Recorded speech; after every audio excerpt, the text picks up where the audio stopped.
Hello, everyone, and welcome to today's webinar, Metadata Basics 102, which is with a focus today on ONIX for books, the metadata standard in place for describing book publishing metadata around the world.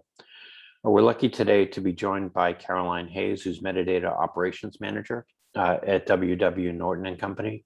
Caroline's a member of our metadata and subject codes committees, and she's also served as a working group chair for the best practices and keywords, a role she will happily give up if anyone wants to do an update of the keywords best practices document. We're also joined by Tom Richardson, who is bibliographic manager at our important partner, BookNet Canada. Tom is a member of the metadata committee and is also part of a working group that is currently looking to update BISG's metadata best practices document. We're going to kick things off with Tom, and if you have any questions, feel free to add them to the Q&A box or the chat.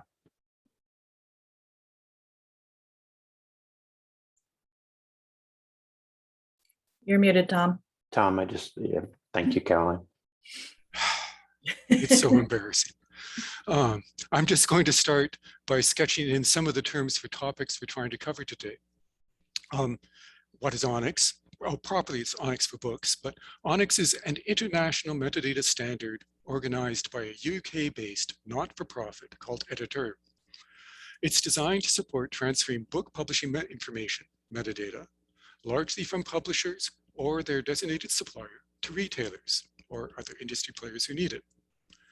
ONIX is important because retailers and book industry systems need metadata. Business needs information to run.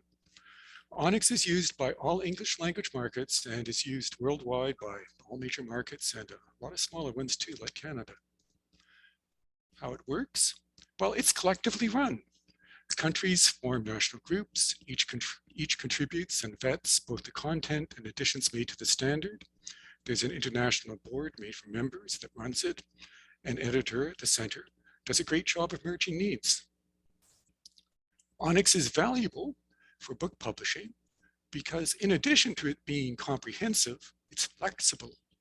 The full standard is never implemented by any one market, and each market has the metadata support it needs to satisfy its internal wants, which leads us to the North American best practices, which are a collaboration by BISG and BookNet Canada and the publishing supply chains they represent to define what's reasonable to have in the metadata used in our markets. North American best practices are published by BISG, but are defined by North American businesses. And that is both informed by and defines what's in the ONIX standard that we collectively recognize as the best choice to carry our metadata. And on to Carolyn. Thanks. So what is ONIX? ONIX is based in XML, which is extensible markup language. Some of you may be familiar with HTML. And a markup language is basically a set of codes or tags that describes the text within a document.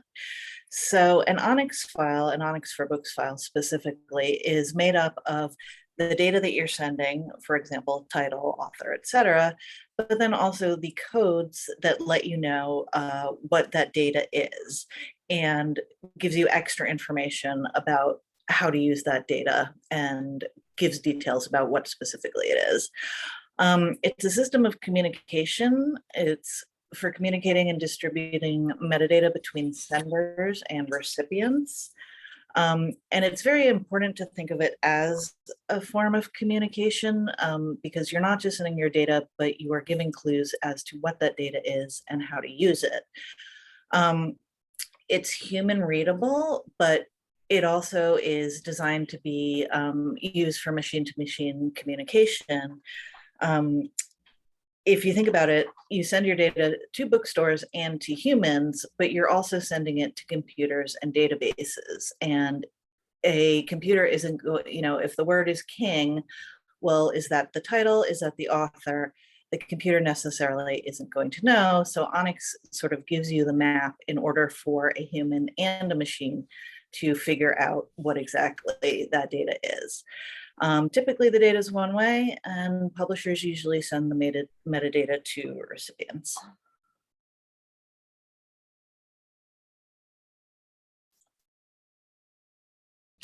Why is ONIX important? Well, this is a great list of why it's important. It influences what data is collected and how it's managed. It's the basis for systems that maintain metadata, delivers rich product information into the supply chain.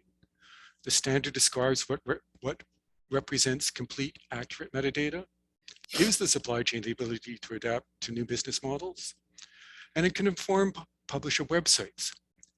Now, the last one, not always followed, but it's the goal, is kind of the outlier in this list. ONIX isn't intended to interfere with anyone's data. The core concept is that a sender maps their book data to the ONIX standard by choosing the best match from their business metadata and needs to ONIX's definitions. They send that file out into the supply chain where other companies do the reverse, map the data they need for their business from a comprehensive ONIX record using ONIX's definitions. And this list, the important stuff, is the virtuous circle that can ensue, and all of our supply chains run smoother for it. Unfortunately, no one implementation of ONIX is perfect. Exceptions ensue, and frankly, they're a drag on all of our businesses. We have to work around other people's data at various times. But the goal is all of these points, and that's what makes ONIX important. Okay, so what metadata is included in ONIX? For those of you who attended the Metadata 101 session, you may remember this slide. And I wanted to include this again because generally, if you think of book data, the first thing that comes to mind tends to be the bibliographic data, the very basic stuff that you would expect. However, ONIX communicates a lot more about that. There's the product information, something like carton quantity might be more important to the warehouse and to distributors, but it's something else that is sent. There's marketing information, audience information, and a lot of different things about rights and business models. The data can be included in different ways. So for example, we will show you an example of actual ONIX tags later, but if you send contributor, there's different codes that will say, okay, this is contributor last name, this is contributor first name, here's contributor with last name, comma, first name, and any middle initials. There's different tags if there are prefixes or suffixes to the contributor name. So there's often different ways that you can send the same data, but the best practices guide will let you know what that is. And then you also need to think about, how best to communicate your data. Some things that might not seem obvious, if you have international titles, there might be multiple prices and multiple market descriptions for each place that you are selling these books. All of that can go for one ISBN. It will go in the record, even though it's multiple kinds of very complicated information. Same thing if you have textbooks, which we as WW Norton, we have trade as well as a college and high school division. Again, that you can send buy and rental information and a lot of complicated things that you would need to express your particular business models and to share with your retailers. How does ONIX work? Well, blocks of metadata, now blocks have a special meaning in ONIX that we'll get to later, but in this context is the standard groups likes things together. And it also tries to rely on code lists to define data points rather than attach unique labels to each individual one. And ONIX is made up of a pile of rules. Rules for different situations. How do you disambiguate authors? How do you present a title? How do you present subject codes? Things like that. Largely, it's relatively straightforward, but it's remarkably verbose in how it goes about doing things. I would like to say, though, that editor creates solutions, but everything in ONIX is there to support accurate transferring of information between systems. So the one thing about that might be is don't make the mistake of thinking that ONIX is the ideal design for your systems. but its data highlights known needs and its rules highlight issues involved with them. You can use it to inform your system, but storing books as product records requires an awful lot of repetition, and that's what ONIX does. And that makes much more sense in transfer than it does for an internal system. Now, we'll also deal with the ONIX code list a little more specifically later on, but they're a major component of the piece. I mean, they are like literally 4,000 unique pieces of publishing information that we can use to describe our business decisions with. And the rest of ONIX is basically there supporting the code lists and the information that needs to go with them.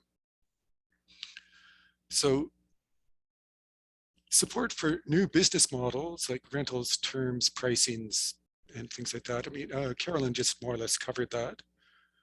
And work across international markets, not language dependent, is one of these things that's a little,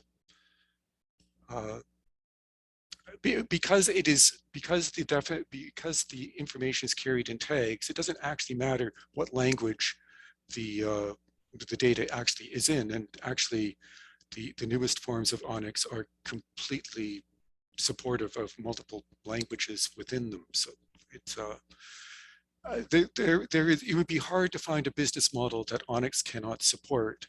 And if you did, support could be developed rapidly through the system I initially described. It's really hard to ignore that an ONIX file is an XML document. But in a presentation like this, we really can't cover all that in detail. What I'm going to try and do is I'm going to try and give you enough to read its structure. The manual assumes you know a little bit about the file you proceed. So I'm going to try and give you enough to be able to read an ONIX file. So it is helpful to know that XML is a text file using tags like HTML, as Carolyn said, that are read by software. XML is a W3C standard, and that's a set of rules that really defines how XML software works. But Editor is also creating rules specific to ONIX and embedding them as part of the XML-based standard that it represents. So pointy bracket, open right, starts a tag, it's an XML command character, pointy bracket, open left, ends the tag. An open tag must be closed by the same tag with a backslash. So tag, data, tag. Next slide. So tagged elements contain data or codes. An element is an XML tag that contains data. So these are two examples of ONIX elements. One's coded for ISBN 13 with a 15. The other one is an ISBN 13. An element tag can have an associated code list. So product ID type, the first one on the list, is associated with ONIX code list 5 product identification type. Look it up and you'll find 21 codes, all 2-digit numbers, are available for product identification. ISBN, GTN, UPC, DOI, whatever. Now, an element tag can also contain data that's been defined by an associated code or is defined by the ONIX manual. Data receivers programmed to accept the metadata based on those definitions. So next slide. Composites contain elements. This is about the biggest trick involved in ONIX, and it's a simple one. How do you know a code is associated with a value? It's contained in a composite, often named to describe its purpose. So here are two product identifier composites. They provide 2 data points by repeating their structure. One is coded for ISBN 13 and the value is then ISBN 13. The other is coded for an ISBN 10 and thankfully contains one. A data receiver may well include validation programming to confirm that the code value and the associated value actually work together. They'd be smart to do so. It's not mandatory, but XML often displays its structure by indentation, such as I've used here. And software that uses XML often color codes it for readability. Next slide. So composites contain composites as well. Each ONIX record is contained in one long composite containing many composites with 80 or more individual data elements, codes, and values embedded in it. That's product to product. The opening tag of a record is product. It closes with the closing tag product. And that makes product the root tag for everything in that record. One ONIX record describes one ISBN, which is also a saleable product in its format. The composites, their XML paths provide a unique address for the data elements, which we'll see next. This is actual ONIX dots, or where we pulled stuff out to just isolate things. So here we see a product identifier used in two different places with two different XML addresses in an ONIX file. At the top, the product identifier, root product, provides the product's ISBN. Go figure, the product identifier whose root is product identifies the product itself. Now, at the bottom, you have product identifier root related product, root related materials, which is also called block 5, more later, and related materials root product. So it's a different XML path and address. The product identifier composite is now 3 levels below product, and it provides the value in a related product composite. So you contain composites in other composites in order to embed values and provide a structure that provides an address. It's no more complicated than that. The related product composite contains a product relation code from ONIX code list 51 and its value is 23. That's the code for a similar product, making the ISBN in that composite the identifier for a book that is similar to the book described in the product record. You read an ONIX file by following the XML route. Each containing composite has a reason for being there, and that's normally defined by one or more codes. Blocks, such as block 5 related materials, are containers of like data that aren't defined by a code but are used by ONIX for special processing. So next slide. So reading an ONIX file comes down to this. ONIX records have a strictly defined order. The ONIX specification manual is in the same order as an ONIX record. You can use the manual as a guide to the record. You can use an ONIX record as your guide to the manual. The manual provides links to the code lists. The codes are defined in their notes column. So this is not intended to be complete. It's just enough to make you look and maybe navigate the manual for a simple purpose.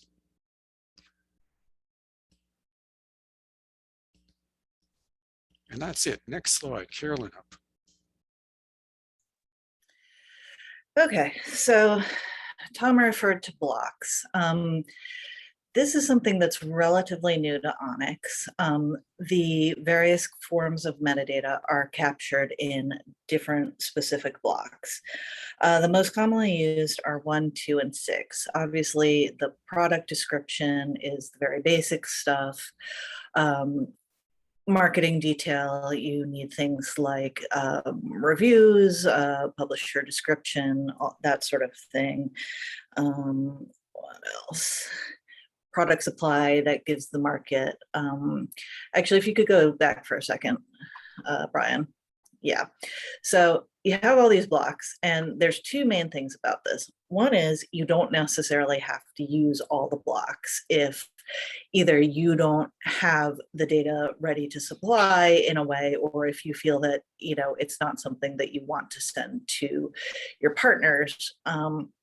But it's also nice that it's there so that if you do want to use it, you can. For example, at Norton, coding for ONIX 3.0, so far we have not chosen to use block 7. That's promotional details. It provides information about promotional events, author events, store events, things like that. Right now we don't use it, but it is something that we would consider for the future. The second thing, if you want to move to the next slide, Brian, is blocks are used in what we call block updates, which is normally, or it used to be in ONIX, that if you updated any aspect of the information of a product, that product would go in the ONIX with all of its information, the new stuff, the added stuff, the updated stuff, but also all the stuff that was already there. The block updates is not used a lot right now, but it means that, for example, if you were to update something just, in the promotional block, if you use block 7 and you did that for a number of books, you could then just send, the blocks with the particular updates that you need, rather than sending all the data to all of your recipients. And that could actually help reduce data processing requirements down the road.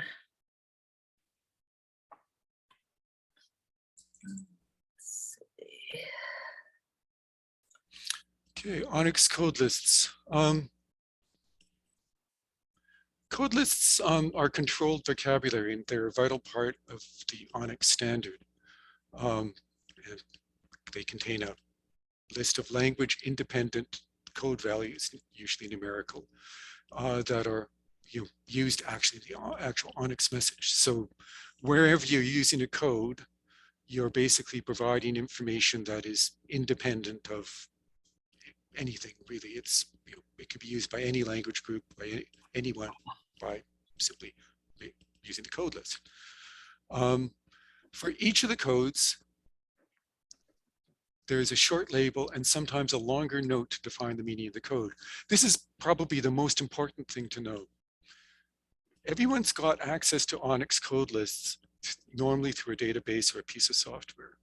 The piece of software will typically show you the code, and it will also show you the description. What's missing is there is also a notes column in the full code list, and the full code list provides an actual definition for many, or if not most, of the code values.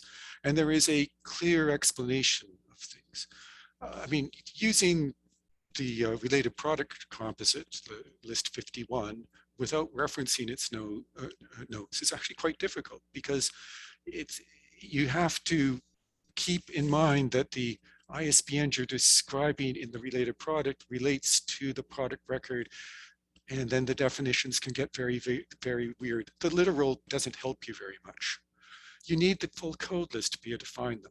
So that's actually, if there's a single thing that I'd like you to take home, get the full code list, use the notes.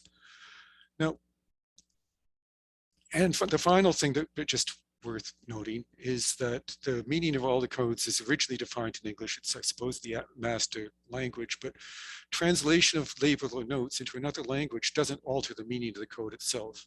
I mean, to some degree, editor works with the other language groups, and working on the translations can sometimes lead to clarifications of the meaning of the composite, or I'm sorry, of the code value. Just mixing my terms. Next slide. Okay, before we jump into this, I see that there's a question in the chat asking about an example of related product or related materials. The slide that Tom was using, that was mostly to give an example of how a product ID code, it's the same code, but it can be used in 2 different places. But for related products, so each ONIX record that goes is for a particular product.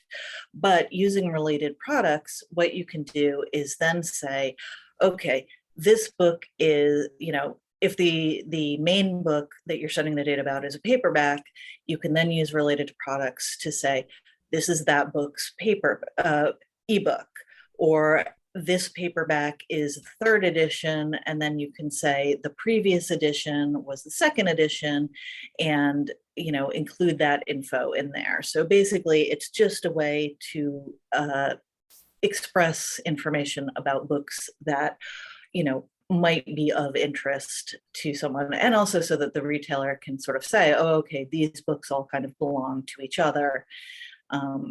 So that's just one example that related products can be. What makes ONIX valuable for book publishing? I suppose one thing that's quite important is anybody who's, if you work at a publisher, distributor, any part of the book industry, that the data is very complex. And also sometimes systems can be built on top of previous systems. Just to give an example, in high school, long ago, we used a special order from Ingram and Baker and Taylor looking up items on microfiche. That's obviously not how it's done anymore. Barnes & Noble used to, people would fax them a pages of here's my new title with all the basic metadata. Somebody would then key that into the computer and into the database.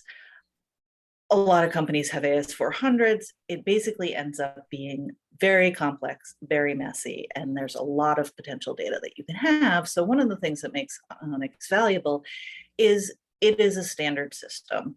It is a way that you can take all your data and all your backend systems and title management systems, and then communicate that data to other partners and their systems and their ways of doing things.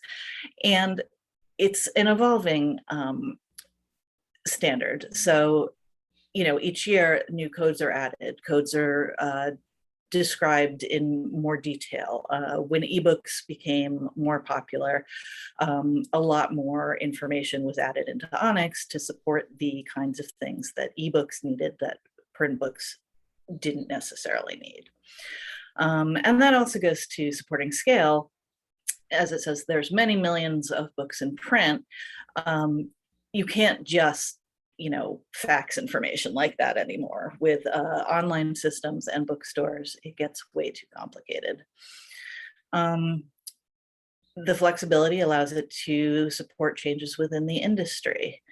Some of the things we talked about, different markets, audiobooks. There's a lot of things going on now about new data points for audiobooks, things like accessibility for ebooks.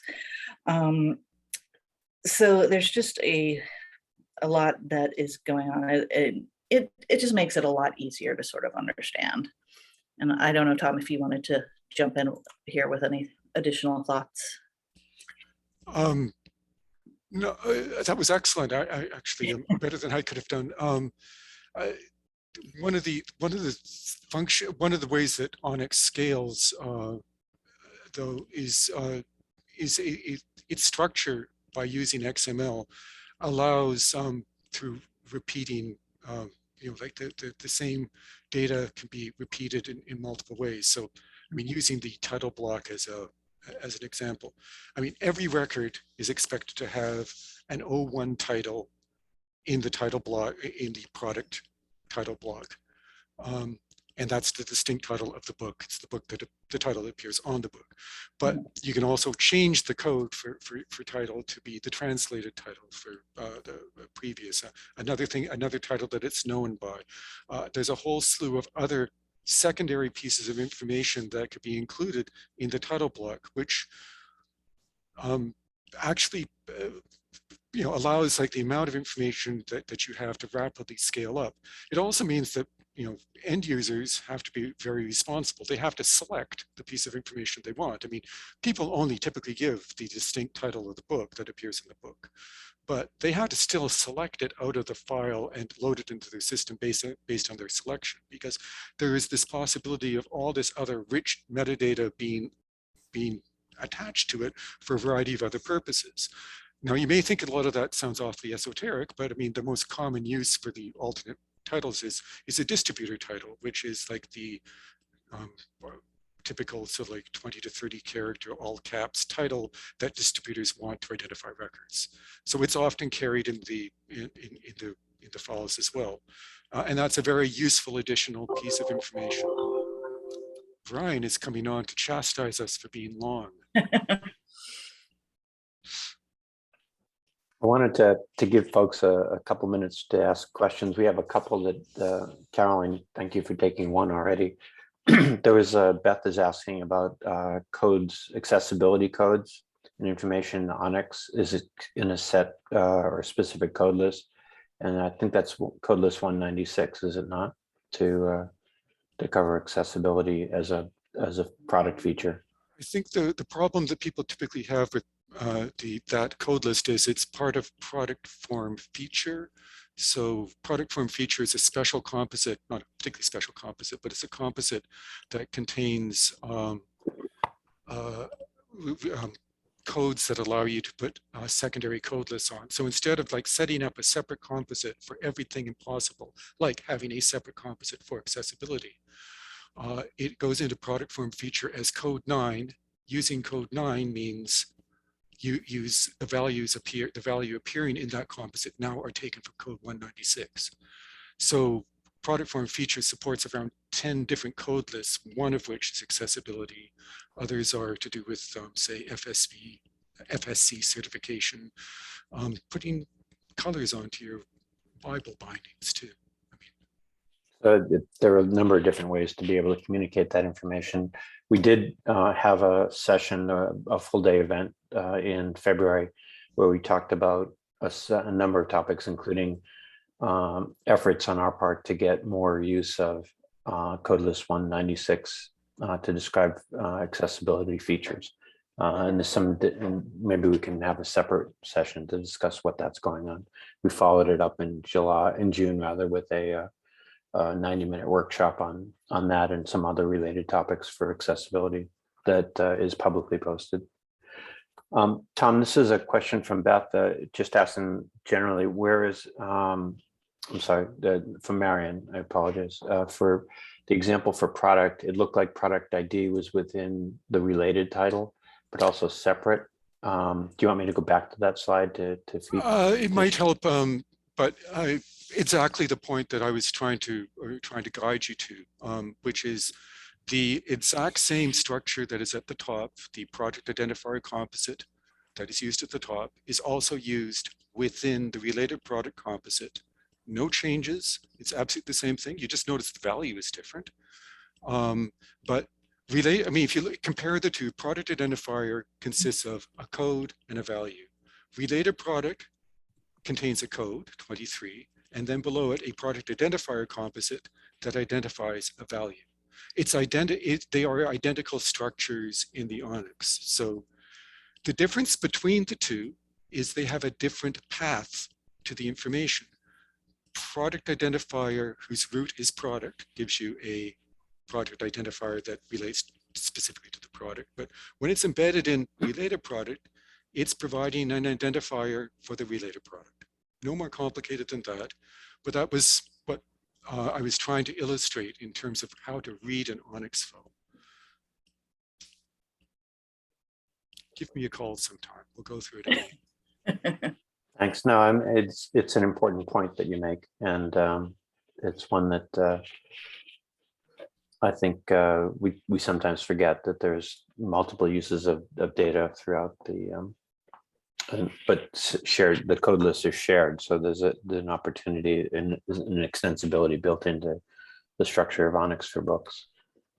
I wanted to just point out before I do a summary that folks have added some links, Caroline and Graham included, as well as Bill Kasdorf, and just some notes about other work that's going on in that.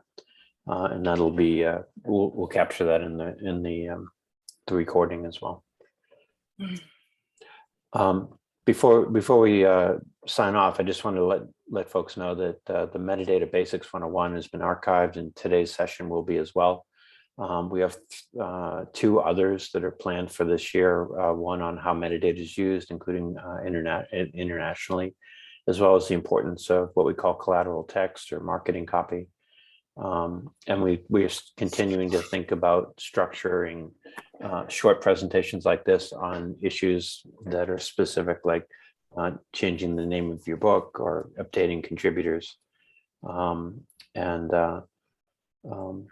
Kristen is just suggesting that, can we show the ways that metadata travels out to different recipients and the timeline of how changes get updated. I think some of that will be, as Caroline says, will be covered in November, but if we need to do more, we will certainly do more. Graham Bell from Editor is going to be providing training later this month that has in Essentials as a core part of the first part of that training. It addresses some of those issues. So, but thank you, Caroline. Thank you, Tom, for doing this today. I know it's tough to ask to give an overview of ONIX in 30 minutes. You've done a really good job. I appreciate that, and we look forward to seeing you in committee meetings and to joining our our audience again in November. Right. Thanks, Brian and Tom, and thanks to everybody who participated. Hope it was useful.